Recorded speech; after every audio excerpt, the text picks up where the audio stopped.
Video today and video country today, and we're on Syria. As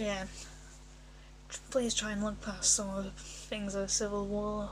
for this. As a country of Syria is often called cradle of civilization, and is home of the Euphrates River, where civilization essentially began. And it is also a gateway to history, as the country has been battleground of a lot of wars and conquerors,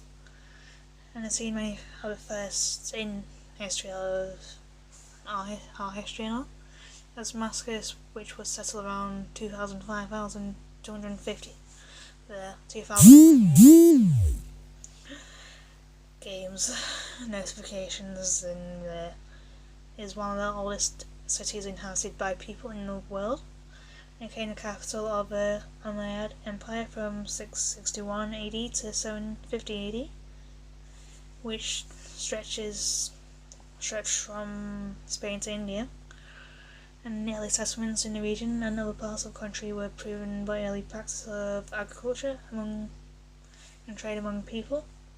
and in Syria as well as between them and different tribes and empires outside the country. And in 3000 BC, the Elba and Mari kingdoms inhabited what is now Syria, and at the time the invention of writing was called the cuneiform writing. The Hittites and the Egyptians fought against each other over Syria in 160 BC, 1600 BC, and the Hittites won and took over the land. In 1800 BC, the Syrian Empire rose and took over Syria and Lebanon, and after 300 years the Persians took over what is now Syria, clearing the whole of the Middle East, and eventually fell in the hands of the Greeks in 333 BC. And after hundreds of years the Roman Empire took over and Christianity began there. And it was at the early 17th century that other religions and ethnic groups came into the land of Syria, which opens the door to new people, which now forms the diverse culture of Syria, as Syria is an ancient land that has played a major role throughout the history. And the modern day boundaries of Syria were created by the Sykes-Picot Treaty of 1916, which was negotiated by the British and French governments in anticipation of the eventual defeat of the Ottoman Empire, despite attempts by Prince Faisal to establish a monarchy in Damascus. After winning control of the country in 1918 from the Ottomans in a joint mission with the British forces, France imposed its mandate in Syria following the Battle of Macedon in 1920, as the French authorities subsequently won and the approval of the League of Nations, the League of Nations being the precursor to the UN before World War II, and then divided Syria into a number of states brought together under a federal system, which lasted about 2 decades until the country was reunited prior to independence. And the formation of the Syrian state started to take place in 1932, when the Syrian Republic was created on the basis of a parliamentary system, with authority officially emanating from the country's legislature. As Mohammed Ali Abed became the country's first president that year, followed by Hassim Atassi in 1936. Nonetheless, resistance within Syria against French domination continued, particularly following the failure of the French to ratify a treaty that in 1936 would have promised eventual independence, and the fact that the northwest province of Alexandria was ceded to Turkey in 1939 following a fabricated referendum, and this stated the hostility between the Syrians and French mandate authority continued up until the end of the Second World War. By that time, an international agreement was reached whereby France withdrew its troops from Syria, and Syrian President Sukri Kouatli consequently declared independence on the 17th of April 1946. And during this time, Syria was considered to have a free market economy with limited government interference, and soon after independence, the First Arab-Israeli War broke out in 1938, in which Syria played a leading role, and the poor results of the conflict that led to infighting between the government and the army, which manifested itself in the first coup d'etat in March 1949, and were led by General Hosni Zion, who was a Chief Army of Staff. Despite taking over the President, the Zion administration would last only 138 days. And during the short term of Zion's government, substantial legal reforms were initiated under Assad Kourani, the Minister of Justice, inasmuch as Syria was considered a civil law jurisdiction. As various codes and other laws were laid down the foundation of the Syrian legal system, were enacted during this time, and among these were civil codes and commercial codes, and the criminal code. And furthermore, women's suffrage was granted, and the legal regime was being developed was reinforcing in the secular continental European model, which was influenced by the French legal system. And not long after assuming power, Hosni Zion was deposed in another coup, and the period was switched hovers between civilian and military leadership continued as the next military leader to lead the coup was Adib Shishakli when he took over power from the state in 1951, and he set about establishing a presidential republic with a redistribution of power from the legislature to the executive branch. And the Shishakli administration's policies were a mixture of attempts at socialist policy through the land reform program, which was never completely implemented, and at the same time the promotion of free market principles and low taxes. It appeared that the government was adopting a pragmatic approach depending on the circumstances it faced, as especially since supporters of socialist ideology were on the rise in the country, and one of the results during this period was a continued growth of the public sector, which became a hallmark of future governments to come,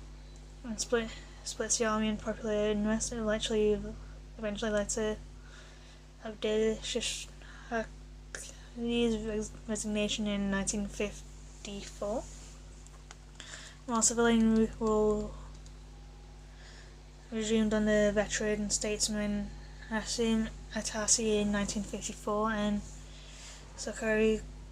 Kouatli in 1955, the emergence of the Egyptian President Gamal Abdel Nasser, along with his socialist and pan-Arab credentials, was fighting a favourable reception in Syria, as Nasser found a number of supporters in Syria among both.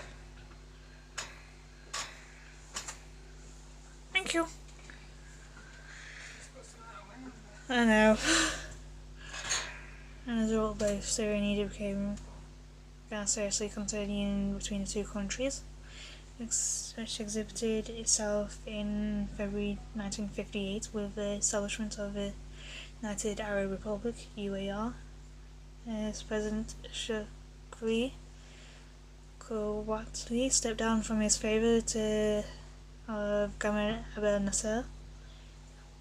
who took over as president of the UAR. In this era, Nasser was characterised by a push towards greater socialism, away from Syria's historic free market position, and the growing disparities in wealth between the economic and political elite on one hand and the middle classes and rural populace on the other hand helped to spur a variety of legislative changes, as nationalisation of the commercial, industrial and banking and insurance sectors were carried out, while land reforms sought to carve up holdings of wealthy landowners, and distribute them to peasantry, and in addition agrarian reform was carried out to improve the bargaining power of farmers vis-a-vis their landowners and landlords. Eventually, resentment with the political and military establishment towards Nasser's policies grew, especially since Syria had become a junior partner in the UAR. In September 1961, a military coup in Syria overthrew the UAR and restored an independent government in Damascus. While civilian rule returned to Syria, the old political elite administration of President Nazim Qudsi adopted legislation that sought to repeal all the socialist measures passed during the Nasser era and attempted to reverse the expropriations that had taken place, but this policy would not prove long-term or successful, as within the last year the socialist left-leaning Ba'ath Party, which espoused Pan-Arabianism, would come into power in March 1963 and reinstate a number of laws from the Nasser era, as the Ba'ath Party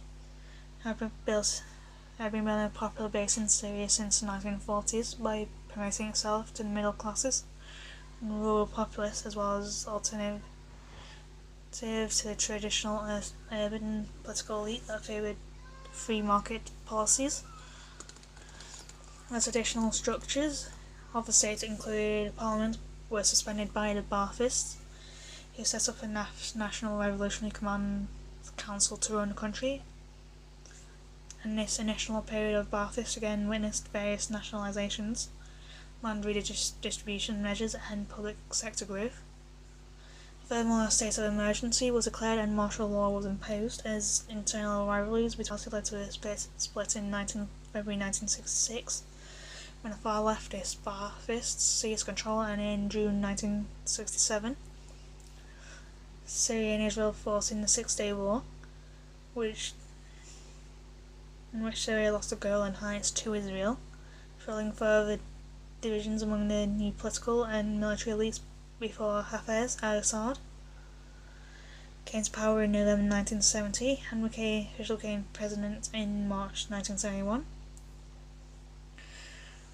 Upon achieving power, President Hafez al-Assad introduced various political structures that had existed previously, but whose functions were not reconfigured, while the state institutions such as the parliament were re-established. Syria emerged as a political republic, with power mainly concentrated on the executive branch. While theoretically socialist in nature, keeping with the Ba'athist doctrine, new government attempted to promote limited private sector activity that favoured the business classes, with simultaneous completing with its continued expansion of the public sector. The rise of oil prices and foreign aid during the 1970s enabled Syria to finance a massive infrastructure program before a recession hit during the next decade, whereas Syria attempted to regain the Golan Heights during the October War of 1973, while the US-sponsored disengagement treaty that followed in the following year saw the main city of Quneitra returned to Syrian control, and in the 1980s witnessed a period of instability on the political and economic levels, as the government faced both domestic and foreign challenges. During this time, Syria continued to build strong ties with the Soviet Union, while difficult relations developed with the United States and the Gulf Arab states, and as a result of divergent policies, conflicts with Lebanon and the Iran-Iraq War. On the economic side, a drop in oil prices combined with Arab aid cuts, a shortage of foreign aid, growing currency reserves, and inefficiency in the public sector led to a crisis, which culminated in 1986. The government responded to the state of affairs by imposing foreign exchange restrictions and import controls. At the same time, governmental policies policy also shifted towards encouraging private sector activities in order to improve the declining economic situation and increase capital investments. In the 1990s, the Investment Law 10/1991 was enacted with a goal of stimulating private investments in a range of sectors, and the period was followed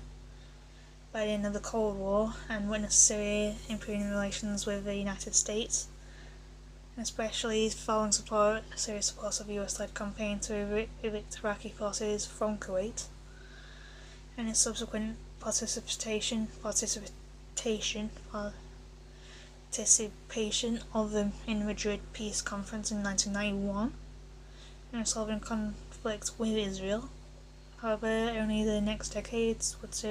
witness a sweeping change to economic structure.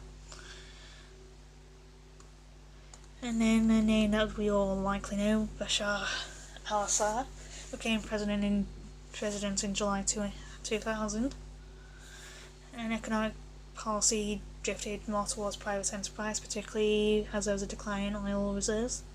and the government could not rely on the long term to cover its expenses. The hallmark of state investment intervention in the economy continued to a significant degree,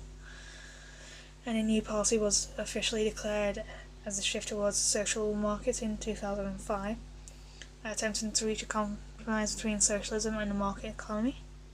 During this period, Syria was gradually opening up to foreign investors and seeking to lure back its large expatriate population abroad with potential business opportunities. And a series of legislative initiatives led to a return of private investments in the following sectors of commerce, industry, finance, insurance, real estate, education, and a lot more. And the new investments law contained in the legislative decree 8/2007 was also promulgated, and as part of a change of economic policy, many important restrictions were removed and international free trade agreements signed, and most notably the Greater Arab Free Trade Agreement between Syria and its Arab neighbours, and one with Turkey. Both have been affected by the present due to deteriorations between Syria and those countries, as negotiations also ongoing with the European Union to conclude association agreements that would have increased trade between Syria and the European countries, but was never ratified. Ratifying meaning that it's kind of like signed into law kind of thing. And Syria also gained a new observer status on the World Trade Organization in May 2010, but its application for membership appears to have been stalled. And there's no shortage of foreign policy changes facing Syria during those 2000s, and not long after President Bashar al-Assad assumed office, the Palestinian uprising erupted, and it was followed by a 9/11 attacks in the United States. The consequences of those events began highlighting a growing divergence in policies was the objective of both Syria and the United States under the Bush administration before the 2003 invasion of Iraq, and the Lebanon crisis of 2005 exacerbated the already tense US-Syrian relationship. The state of affairs also affected the Syrian ties with all Western and Arab countries. Whilst it initially started to recover after the Obama administration came into power, this new diplomatic honeymoon briefly lasted until 2011. In response, Syria began to consolidating its alliance with Iran, Russia, and China, expanding its ties with the other BRIC countries. As unrest gripped Syria starting in March of 2011,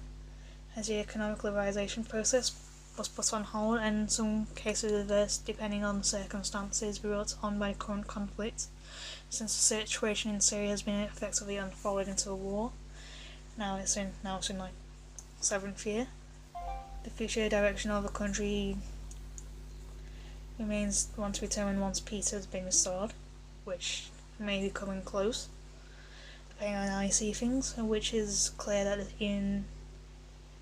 that have taken place in Syria since 2011 no doubt shape its future for generations to come in ways that no other time periods have ever come in the course of the last century. And yeah, with Donald Trump in power, who knows what's going to happen. As I've got like a short paragraph on legends and all that, as the third fragment of the Ugaritic epic of Keret has been interpreted by a Phoenician version of the Indo-European theme of the siege of an enemy city, or a recovery of an abducted woman, and this theme is also a subject of the Greek legend of the Trojan War, and the Indian epic of Ramayana, and the fragmentary text does not reveal, however, whether the exposition of Keret, like that of the Achaean army against Troy, was meant to regain a hero's wife or to acquire him a new bride. And yeah, that is Syria for you. Pray for peace for Syria, and pray for a happy ending. And yeah, I'll see you all very soon for the third and final video of the day. And yeah, bye for now.